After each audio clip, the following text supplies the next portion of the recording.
Welcome back to 8701. In this lecture, we talk about CP symmetry or CP violation. In previous lectures, we discussed that the weak interaction is not invariant under parity and charge conjugation transformation.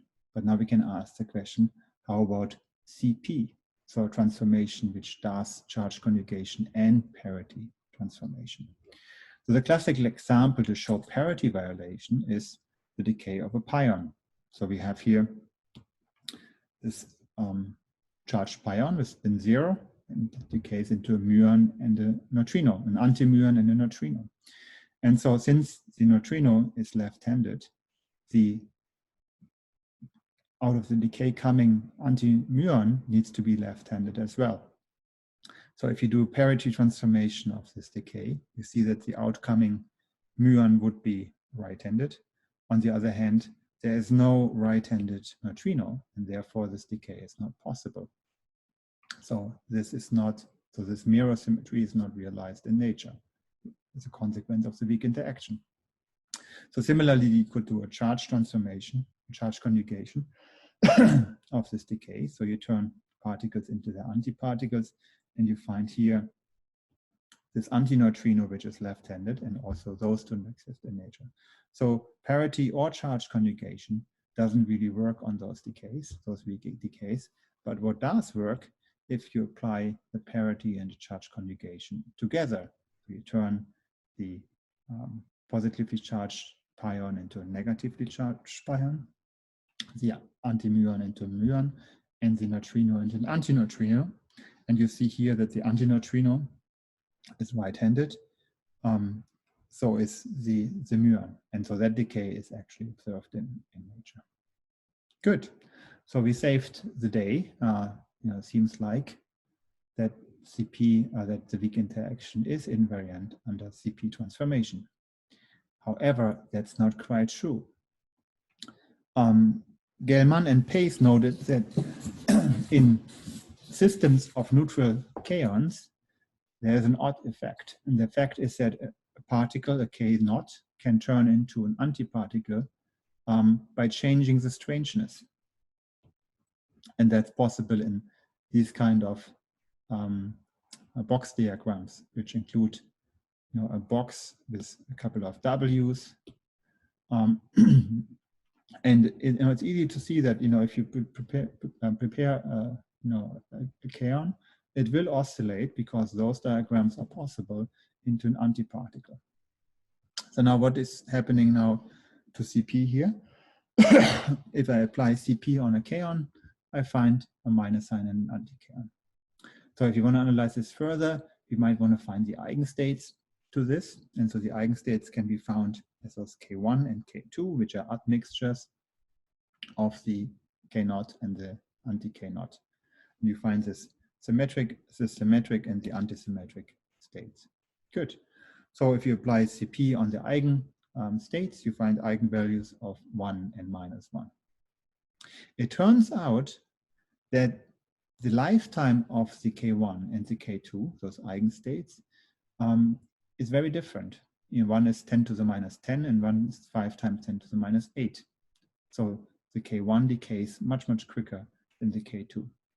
So this then sets the stage to a test of CP violation.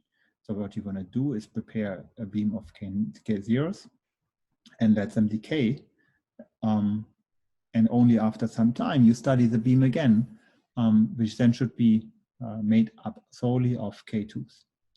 So if you in that beam observe decays of the K2 into 2 pions, you noted that there is an admixture again, which violates CP. So you have an admixture of K1s in a beam which should just be of K2s. So that mixture then will violate CP invariance. And exactly that was done. So Kroning and Fitch picked up this idea. They set up an experiment in which they produced kaons, they had them decay, and then they studied later in the beam whether or not they could find 2 pion decays. And they did indeed observe 42 or 45 pion decays, 2 pion decays, in a total of 22,700 decays. So that means that this K-long beam, the long-lived kaon beam, is actually an admixture of K2s with a small additional component of K1s. So here they observed CP violation through the mixture of those states. And this epsilon gives you a size of the strength of the CP violation.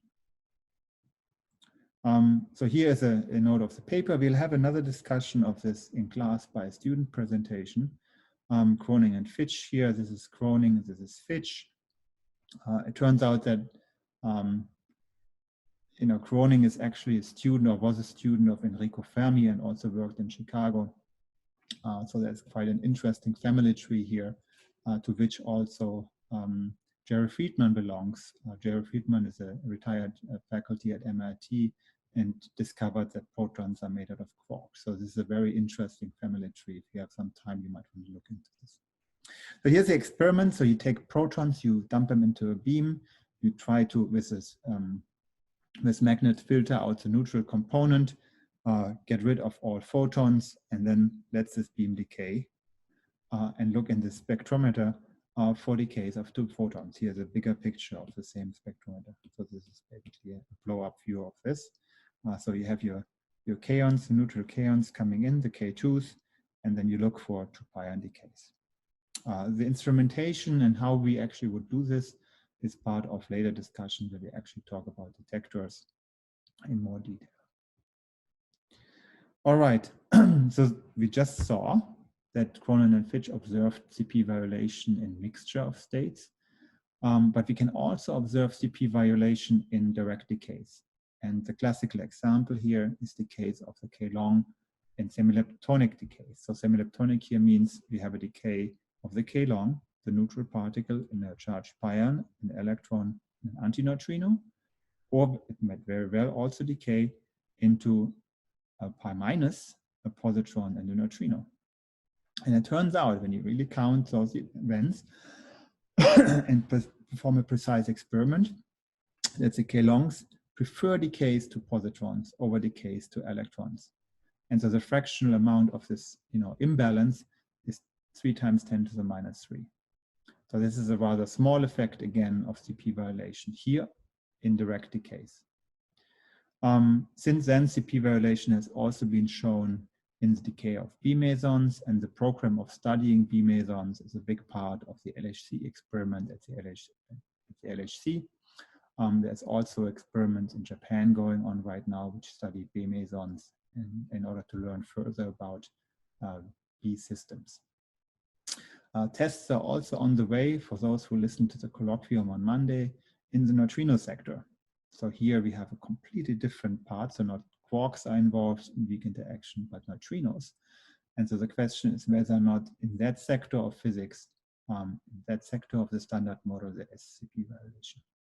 Those are aspects we'll discuss later on when we talk about neutrinos specifically. Before I close, a few more remarks on the matter-antimatter symmetry. So one of the biggest mysteries in physics, I would claim, is the fact that we are even here to ask this question. So there is apparently more matter in the universe than antimatter. If you start from a Big Bang, there was this symmetry, and now we live in a universe which is dominated by matter. So how is this possible?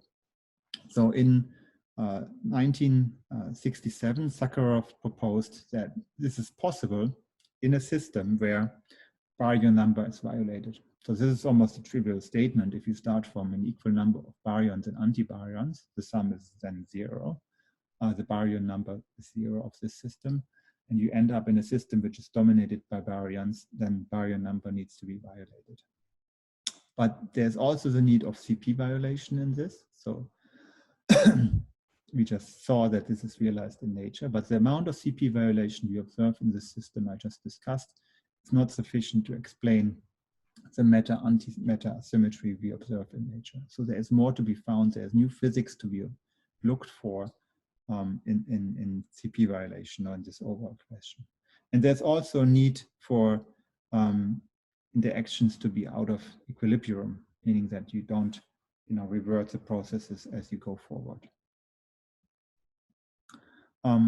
Yet another point of discussion, which I will not go into much detail in this lecture, is that our quantum field theory, which describes, calls the standard model and describes the interaction of particles, is invariant under CPT transformations. That means that if CP is violated, time reversal cannot be a symmetry. So meaning going backwards and forward in time is not symmetric. And you can test this. You can design experiments which test that fact. You can also design experiments which test CPT directly. So those are all interesting questions, but we will not go into any of those in this lecture further on. We will, however, come back to understanding the origin of CP violation in the standard model when we talk in more detail about the weak interaction.